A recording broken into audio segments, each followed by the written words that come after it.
Գիրք Զաքարիա, գլուխ 13։ Այն օրը մի աղբյուր է լինելու բացված Դավիթի տան համար և Երուսաղեմի բնակիչների համար, մեղքի համար և պղծության համար։ Եվ այն օրը պիտի լինի, ասում է Զորաց Տերը, որ բնաջինջ պիտի անեմ կուռքերի անունները երկրից, և այլևս պիտի չհիշվին, և մարգարեներին էլ և պղծության հոգին էլ պիտի վերացնեմ երկրից։ Եվ պիտի լինի, որ երբ մի մարդ էլի մարգարեանա, այն ժամանակ նրան պիտի ասեն նրա հայրը և մայրը, նրա ծնողները. «Չապրիս, որ սուտ խոսեցիր Տիրոջ անունովը»։ Եվ նրան պիտի խոցեն նրա հայրն ու մայրը,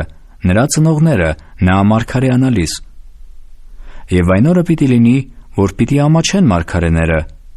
ամեն մեկը իր տեսիլքիցը մարգարեանալիս, և մազի վերարկու չեն հագնելու խաբելու նպատակով։ Եվ պիտի ասե. «Ես մարգարե չեմ,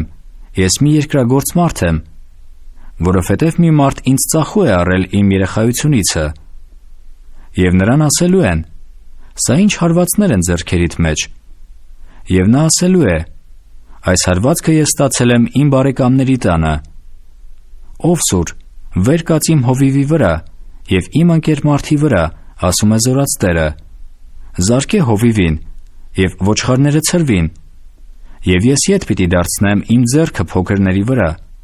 և պիտի լինի բոլոր երկրումը, ասում է Տերը. երկու մասը նրանում պիտի կտրվի մեռնե, իսկ երրորդը պիտի կենա նրանում, և այն երրորդ մասը պիտի տանեմ կրակի մեջ,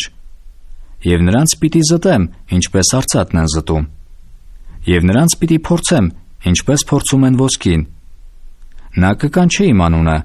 և ես կպատասխանեմ նրան։ Ես կասեմ. նա իմ ժողովուրդն է, և նա կասե. Տերը իմ Աստվածն է։